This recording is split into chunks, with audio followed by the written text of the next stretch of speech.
I am a woman, mother, and survivor of domestic abuse.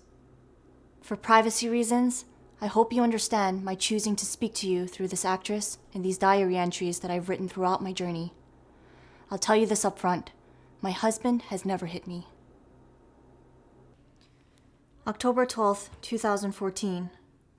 I sold our TV today. It was the one he got for us when his company sold its first big project. He bought us a car after the third project. It was a big silver SUV. He took the car on a business trip 6 months ago. We've been married 8 years. I know he loves us. He's always provided for us. I trust him. He never wanted me to work or worry about a thing. I don't even have a bank account. But I'm running out of cash to feed our Sonny. I'm getting desperate. Someone on an online forum told me about this hotline that might be able to help. But what do I tell them? My husband might come back tomorrow, and I will have gotten these outsiders involved for nothing. Won't that make him look bad? February 15th, 2015. It was so cold today. There was a bus ride, and then a long walk to the center. After half a mile, our Sonny was exhausted. I just wanted all of this to end. To be in a place where we are never hungry, never cold, always together, always happy. I begged her to be strong, and she didn't say a word after that. I felt so proud of her in that moment.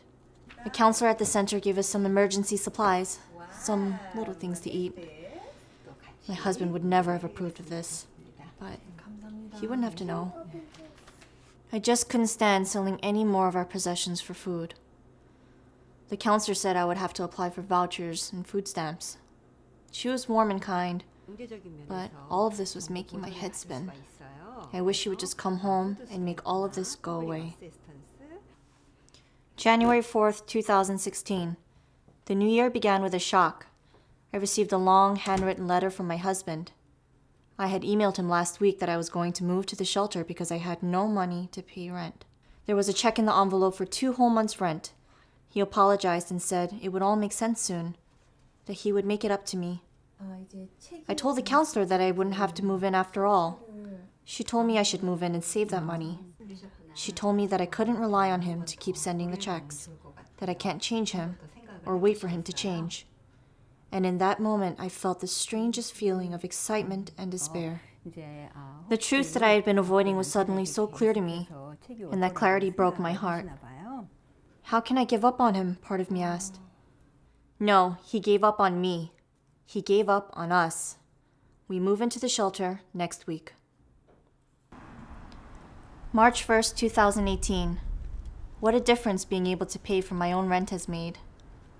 I graduated from the transitional housing program last month, and I just mailed off my first full rent check. I've begun my training today. In 4 months, I'll be a licensed real estate agent. I'm making my own money, deciding where and how to spend it. My Sonny is growing smarter and stronger every day. My worst days are behind me, and I know I've made big strides to get here myself. But sometimes, I remember how hard it was for us, and it kills me. But I can finally rely on no one but myself, and I might fail spectacularly, but at least it will be on my own strength. I am in control of my destiny.